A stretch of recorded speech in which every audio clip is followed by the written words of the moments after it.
Entonces vamos a hacer primero un ligero repaso de todo lo que hemos visto en la anterior clase, si ustedes recuerdan, cuando nos referíamos a la cromatografía líquida y cómo surge esta y qué características fundamentales presenta. Entonces, la cromatografía líquida, como sabemos, es una técnica a través de la cual se van a separar los distintos componentes de una muestra, tomando en cuenta sus velocidades de desplazamiento sobre una determinada fase estacionaria. Esta fase estacionaria podrá ser sólida o podrá ser líquida, cuando son transportados específicamente por una fase móvil que va a ser líquida. Entonces, nosotros hablamos de que la cromatografía líquida se clasifica en dos grupos principales, que por un lado van a ser la cromatografía plana y por otro lado la cromatografía en columna. En primer lugar, la cromatografía plana abarca dos tipos de cromatografía, la cromatografía en papel y la cromatografía en capa fina. Por su parte, la cromatografía en columna toma en cuenta la cromatografía clásica tradicional y la cromatografía sometida a alta presión. Dentro de esta cromatografía de alta presión, es decir, a altas presiones, vamos a considerar 5 tipos de cromatografías: la cromatografía de absorción, la cromatografía de reparto, la cromatografía de cambio iónico, la cromatografía por exclusión de tamaño y la cromatografía por afinidad. Ese es, diríamos, el espectro que abarca esta cromatografía líquida bastante amplia, ¿no? Y por lo tanto nos vamos a lo que es el fundamento o en qué consiste esta cromatografía en columna, donde debemos considerar un tubo, una columna, puede ser una bureta, donde va a contener en su interior a la fase estacionaria y luego se hace la siembra, se coloca la muestra, la mezcla que queremos separar y se va a hacer pasar la fase móvil por gravedad o por presión. Entonces, de esa forma tan sencilla, aquí tenemos un esquema donde logramos el fraccionamiento. Consideramos la primera etapa de empaquetamiento de la columna. Tenemos que considerar primero la columna misma de distintos materiales. Colocamos la fase estacionaria en el interior de la misma, luego se va a aplicar la muestra y luego vamos a tener la solución o el diluyente, la fase móvil, que a través de la cual, por su paso a través de todo este recorrido, va a ir separando a los distintos componentes. La forma en que se van a ir separando va a ser por el paso del flujo y la gravedad respectivamente. Entonces, como consecuencia, nosotros obtenemos una serie de frascos que van a tener las distintas fracciones que hemos logrado separar. Eso, como se dice cuando hablamos del proceso de separación, el de la cromatografía líquida normal, corriente, clásica o tradicional, como queremos llevar. Esta cromatografía presentaba una serie de limitaciones, una serie de desventajas que hace que se piense en mejorar el proceso de separación, el de contar con objetivos nuevos o conseguir un proceso que corrija todas las deficiencias que se podían observar en la cromatografía clásica. ¿Cuáles eran esas? En primer lugar, era un proceso de separación demasiado lenta. Entonces, esta separación lenta había que, diríamos, acelerarla, debíamos mejorar el tiempo de separación para poder resolver una serie de mezclas muy complejas por sí mismo y que puedan separarse en algunos minutos. Entonces, esa era uno de nuestros objetivos. Luego sabíamos que era poco eficaz tanto por la capacidad de separación como por el número de solutos que pudiesen separarse. Entonces había que contar con un proceso de separación que tenga una mayor eficacia de separación. En la cromatografía clásica se trataba de una técnica bastante laboriosa por la necesidad de la intervención casi continua, constante del operador. En cambio, había que pensar en un proceso de separación que directamente pueda acoplarse un sistema de detección continuo a la salida de la columna.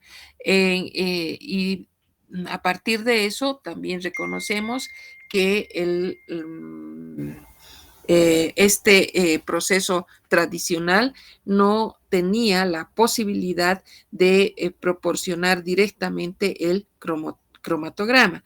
Y por si fuese poco, solo se podían o se conseguían separar componentes que estaban en el orden de los gramos o de los miligramos. Entonces, lo que se buscaba con una nueva cromatografía líquida era separar sustancias que estén en cantidades o en un orden mucho más pequeño que esté en el orden de los microgramos. Y además la posibilidad de conectar directamente a un sistema de detección continuo a la salida de la columna. De esta manera se lograba mejorar todo el proceso de separación. Entonces, el hecho de querer contar con una cromatografía competitiva en lugar de utilizar la fuerza de gravedad para lograr que pase la fase móvil a través de la fase estacionaria, se ve que es necesario el empleo de bombas de alta presión. Estas bombas de alta presión aproximadamente deberían estar entre 500 y 5000 PSI de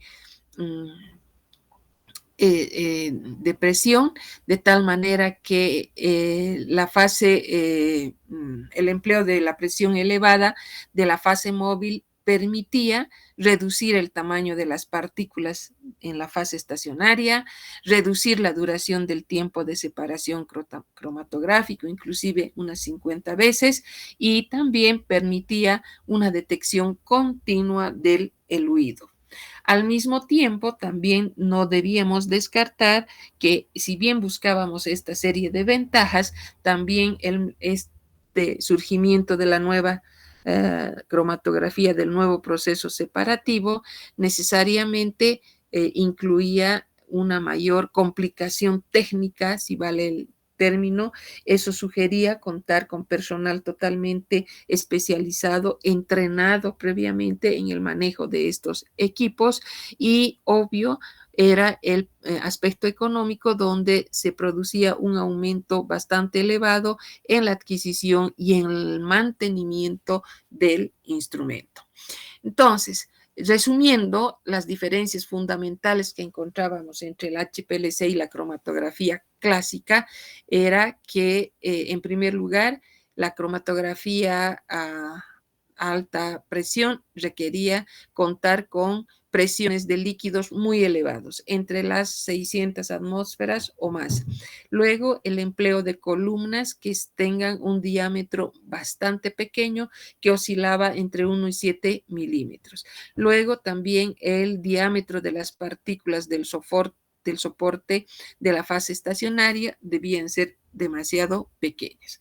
Luego, el equipo para un proceso de separación por cromatografía líquida de alta resolución o sometido a altas presiones, básicamente estaba formado por 5 componentes. ¿Cuáles eran esos componentes? En primer lugar, teníamos todo lo relacionado con el disolvente. Podían ser varios tubos que estaban formando parte del contenían a los disolventes respectivos, porque había la posibilidad de contar con situaciones como ser, por ejemplo, la presencia de una elusión isocrática, que se refería al empleo de una sola fase móvil y que tenga una composición constante.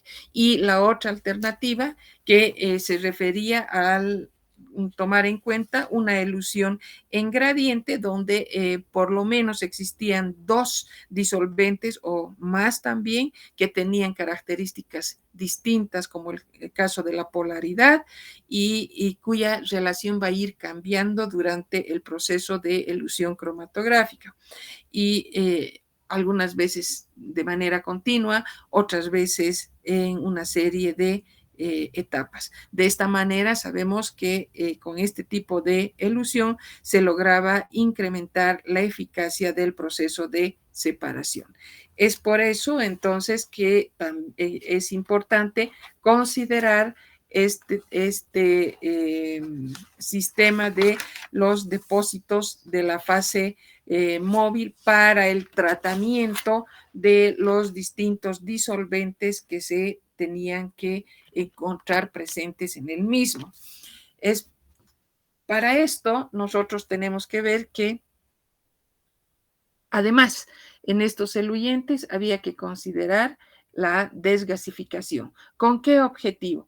Para que el disolvente entre lo más limpio posible hacia el interior de la columna, inclusive el momento de tomar en cuenta la válvula inyectora, era muy importante tomar en cuenta que se vayan a eliminar tanto las partículas que podían encontrarse en el líquido, como también eliminar las partículas que podrían estar presentes y eliminarlas a través de un proceso de filtrado para mejorar la resolución, para garantizar el buen funcionamiento de la bomba, para aumentar además el tiempo de vida útil de la columna y obviamente reducir el ruido de la línea de base.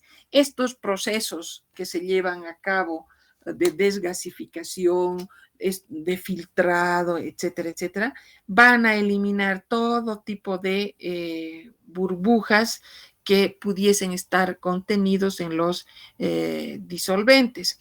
Y así como el proceso de filtrado, se filtra el polvo o cualquier otra partícula sólida que pudiese encontrarse a nivel de los disolventes para evitar que la presencia de estas partículas extrañas, de estos elementos extraños, vayan a dañar, como hemos mencionado, la bomba, los sistemas de inyección, actúen a nivel de las columnas y vayan a disminuir el tiempo de vida útil.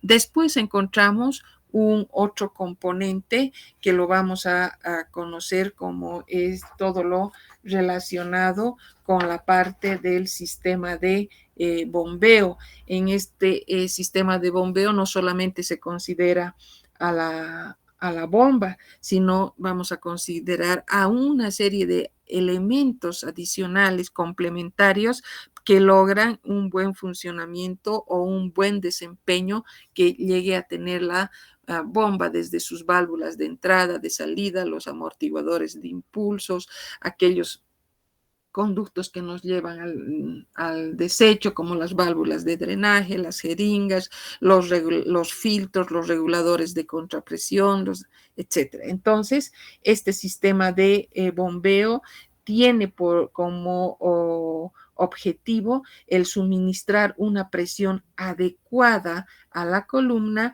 para alcanzar el caudal suficiente a su diríamos, a la salida del mismo. Entonces, ¿qué va a hacer? ¿Cuál va a ser la finalidad que tenga que hacer la bomba? Va a generar una presión que esté por encima de los 6,000 psi, va a producir un caudal que no presente pulsaciones que puedan afectar al desplazamiento de la fase móvil.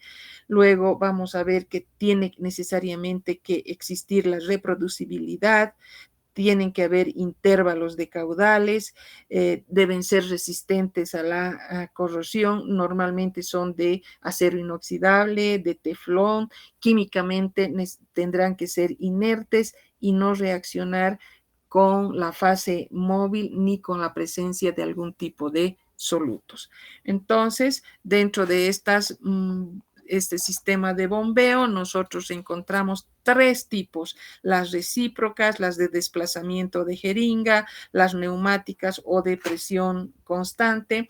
Las recíprocas tienen bastantes, diríamos, ventajas frente al resto, porque son de pequeño volumen interno, dan lugar a altas presiones de salida, aproximadamente por encima de los 10.000 psi, tiene una fácil adaptación a lo que va a ser los sistemas de, ¿cómo se dice?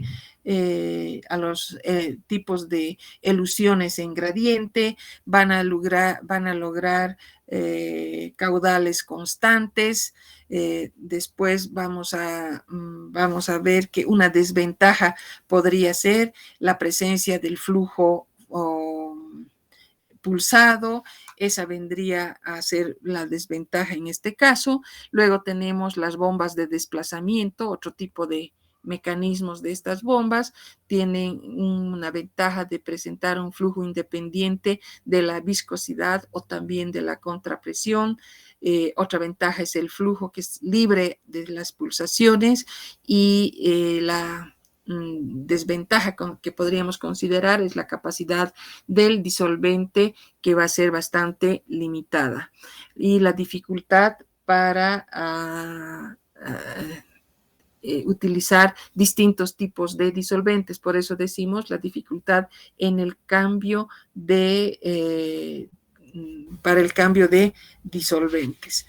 Luego tendríamos las bombas neumáticas. Las bombas neumáticas tienen ventajas. En primer lugar, el aspecto económico, están exentas de pulsos, pero sí, como desventajas podemos mencionar que es limitada la capacidad y la presión de salida, no es permitido el empleo de las elusiones en gradiente, están limitadas a presiones menores de 2.000 psi, imagínense la diferencia con las primeras, tiene un caudal dependiente de la viscosidad del disolvente y de la contrapresión de la columna. Entonces, como podemos ver, entonces, las bombas van a ir cada una presentando una serie de limitaciones como también de ventajas. Ahora nos referimos al sistema de inyección de la muestra.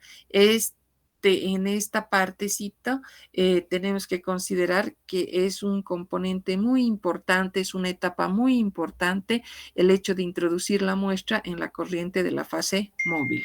Acá este sistema de inyección tiene que mantener las condiciones iniciales de la muestra. No puede disminuir la presión generada por las bombas, cualesquiera que sea el tipo de bomba.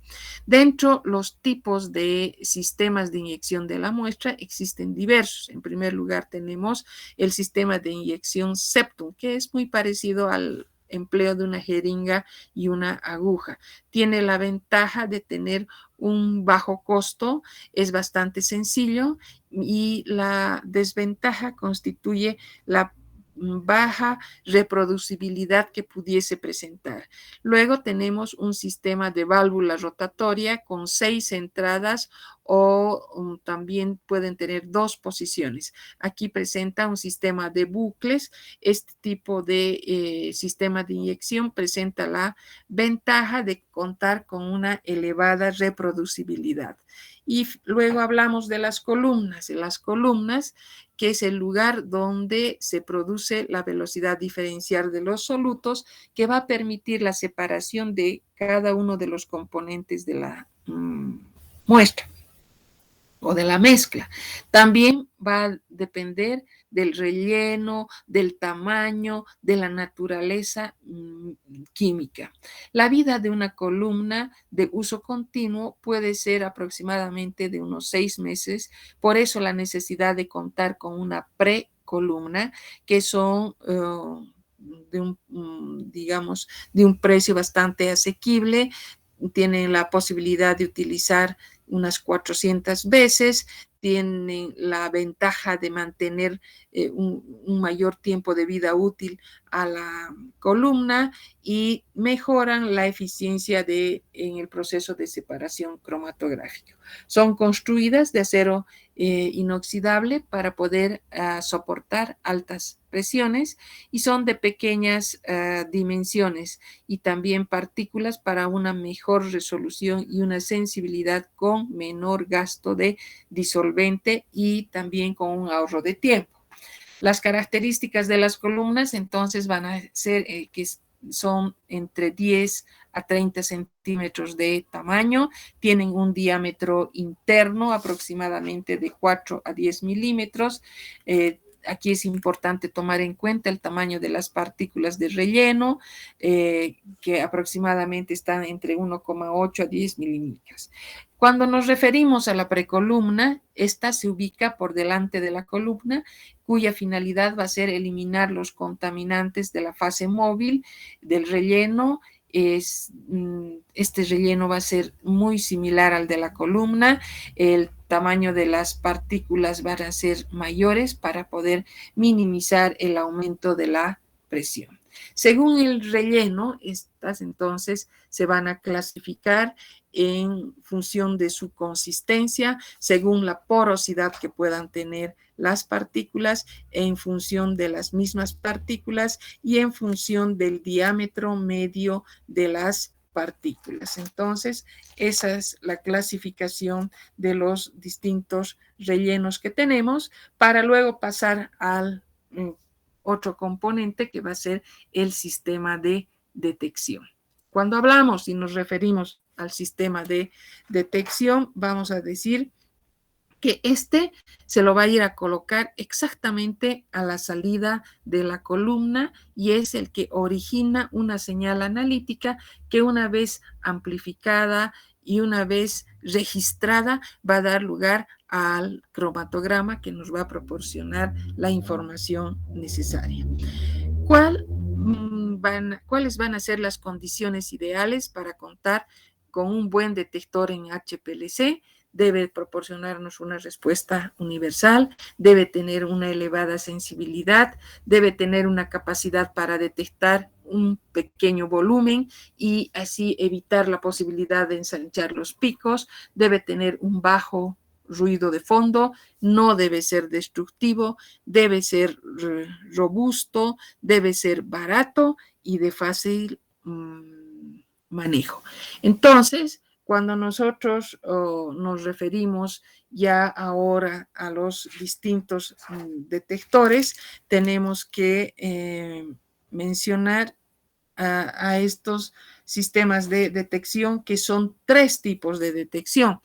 Podemos mencionar a aquellos que van a tomar en cuenta a las técnicas ópticas, a las técnicas electroquímicas o cualquier otro tipo de técnicas. Sabemos que las de mayor aplicación son aquellas que funcionan a nivel del que logran la absorción en el ultravioleta y en el visible, luego que son las más frecuentes, que presentan, diríamos, una serie de ventajas. Este sistema de detección en el ultravioleta, en el visible, son métodos basados en la absorción de la luz en el ultravioleta y en el visible, tomando en cuenta los rangos de longitud de onda. Las ventajas que presentan son sencillos y el precio es bastante bajo, de tal manera que nos permite una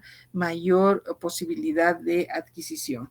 Dentro de los inconvenientes que presentan este tipo de detectores, vamos a ver que se necesitan métodos con un poder de resolución alto, se necesitan emplear disolventes que sean transparentes, hay la necesidad de trabajar con patrones comerciales para la identificación. Como sabemos, este tipo de detectores va a medir la absorbancia de todo lo que eluye de la columna a una determinada longitud de onda, o en otras palabras, va a registrar todo el espectro.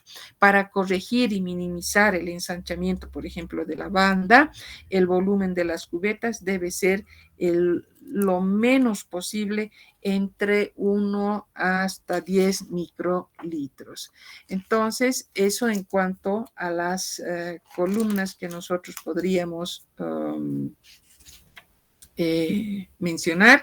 Y dentro de los detectores de absorción que hemos mencionado, hay los de onda fija, hay los de onda variable, hay los de diodo array, que estos, diríamos, van a considerarse como los detectores más modernos en función, o sea, comparando con los dos anteriores, conducen la luz mediante un sistema de diodos alineados y evita que estos van a evitar la dispersión. Un fotodiodo es una sucesión lineal ordinaria bastante ordenada de fotodiodos discretos en un chip. ¿Se acuerdan ustedes de los detectores en espectroscopía de absorción que utilizábamos?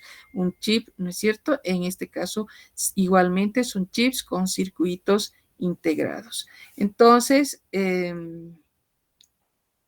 pueden ser de A simple, pueden ser de A doble, y cada uno con sus particularidades respectivas.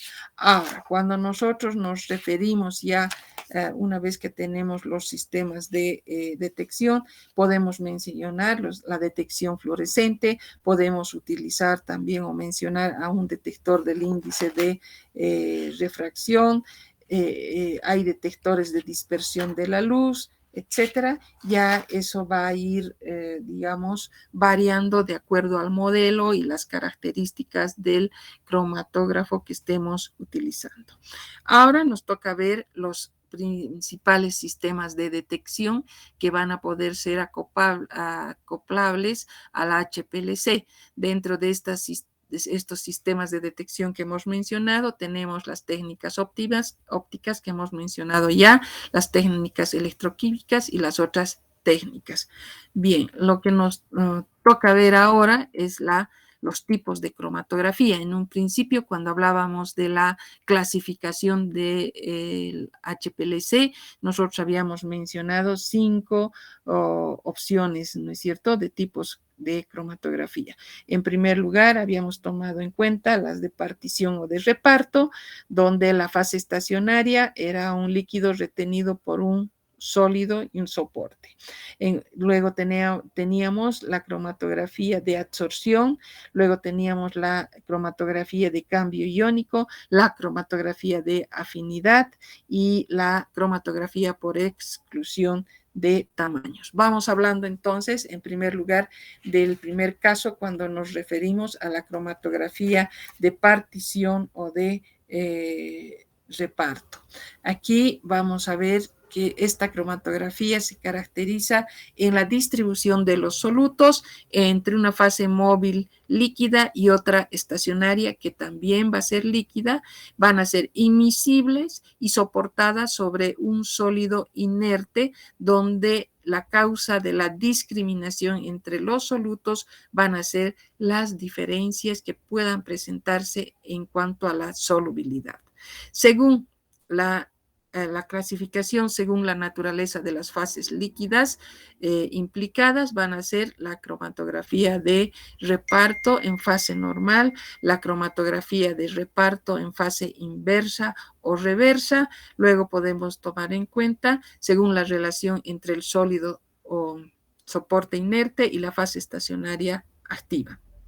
Y acá tenemos la fase estacionaria absorbida y la fase estacionaria ligada. Aquí tenemos un cuadrito para ver la cromatografía de reparto, donde la fase estacionaria y la fase móvil van a ser líquidas. Y tenemos aquí la distribución entre líquidos inmiscibles, donde vamos a tener las de reparto en fase normal y las de reparto en fase inversa. ¿Cuál va a ser la característica? Si yo me refiero a la fase normal, o a la cromatografía de reparto en fase normal, se refiere a que la fase móvil es de naturaleza apolar, es decir, de muy poca polaridad, mientras que la estacionaria es fuertemente polar. Esas son las condiciones en una cromatografía de reparto en fase normal, mientras que en las de fase inversa o reversa, la fase estacionaria al revés va a ser apolar y la móvil va a ser polar. Ahora, entonces, ahí tenemos en este caso este tipo de cromatografía. También puede tomar en cuenta en la cromatografía de reparto aquella clasificación que toma en cuenta lo que decíamos, la relación entre el sólido soporte inerte y la fase estacionaria activa. Puede tratarse de una fase estacionaria absorbida.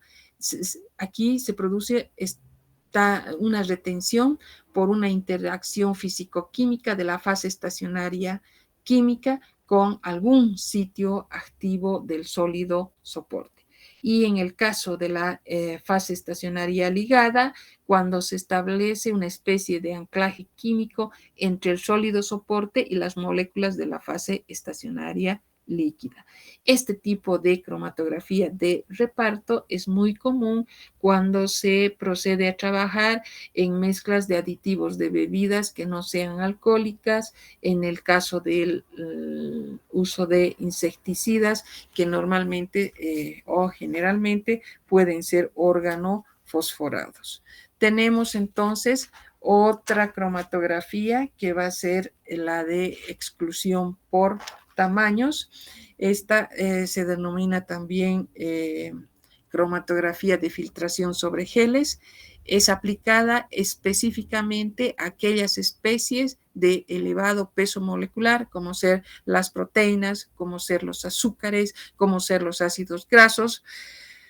Los rellenos en este tipo de cromatografía van a estar formados por pequeñas partículas poliméricas o de sílice que contienen una red de poros uniformes en los que pueden difundir las moléculas del soluto y del solvente. Las moléculas son atrapadas eficazmente a nivel de los poros y van a ser eliminadas del flujo de la fase móvil. Esta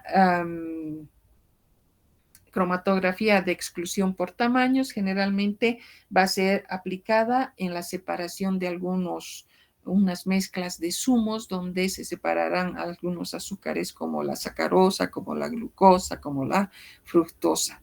Tenemos luego la cromatografía de absorción. Esta cromatografía de absorción, como habíamos ya mencionado anteriormente, se caracteriza o se basa en los fenómenos de absorción sólido-líquido. La fase estacionaria es un sólido polar finamente dividido donde la muestra compite con la fase móvil por ocupar los lugares en la superficie del mismo. Pasa la fase móvil y el analito que queremos separar va a sufrir una retención por el fenómeno de absorción en la superficie de esta fase estacionaria. Por lo tanto, el analito siempre tendrá tendencia a quedarse en la fase estacionaria, por un lado, o también irse a una fase móvil.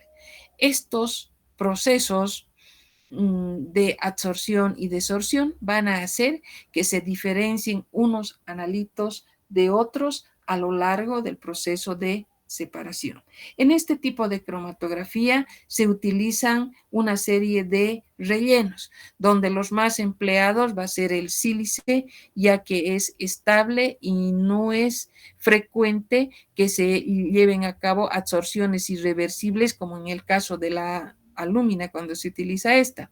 Las nuevas fases estacionarias denominadas monolíticas, que vienen a ser, digamos, una innovación, un progreso en este tipo de fases estacionarias, presentan una elevada permeabilidad y esta elevada permeabilidad va a hacer que aumente considerablemente la longitud de la columna y por lo tanto las las separaciones van a ser mucho más rápidas.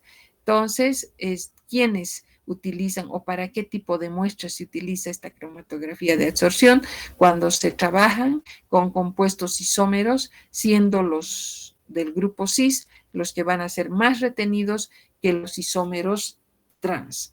Luego tenemos la cromatografía de intercambio iónico. Como su nombre dice, está vinculada al empleo de resinas de intercambio iónico. Se basan en los equilibrios de intercambio entre los iones de una disolución y los iones del mismo signo que están en la superficie de un sólido insoluble y cuyo peso molecular sea bastante elevado. Acá se utilizan distintos tipos de intercambiadores. Entre estos intercambiadores vamos a mencionar las resinas de poliestireno y del ácido poliacrílico. Luego tenemos la celulosa y el dextrán. Y también podemos hablar o referirnos a algún tipo de intercambiadores inorgánicos. Finalmente, debemos considerar a la cromatografía de afinidad. Se basa, como su nombre dice, en la interacción específica que puede existir con las moléculas. Es decir, un ejemplo, el caso de las hormonas con sus receptores, el caso de los antígenos anticuerpos, el caso de las enzimas y el substrato sobre el que actúa. Vamos a ver que tenemos acá un soporte que va a estar formado por micropartículas hidrofílicas que no tienen carga, que son inertes y son estables. Un ejemplo, tenemos la garosa acrílica. Dentro de lo que es la fase estacionaria sólida, tenemos ligandos específicos unidos a la matriz. Y la fase móvil líquida es una solución que va a anular o que va a disminuir la afinidad con el ligando de la fase estacionaria. De esta manera hemos mencionado entonces las diversas características que existen en estos 5 tipos de cromatografías, como ser la cromatografía de reparto, la cromatografía de cambio iónico, la cromatografía por afinidad, la cromatografía de absorción, la cromatografía por exclusión por tamaños. Quedamos acá y la próxima clase nos toca ver aún otro método de separación también. Que tengan un buen resto de la tarde, jóvenes. Hasta luego.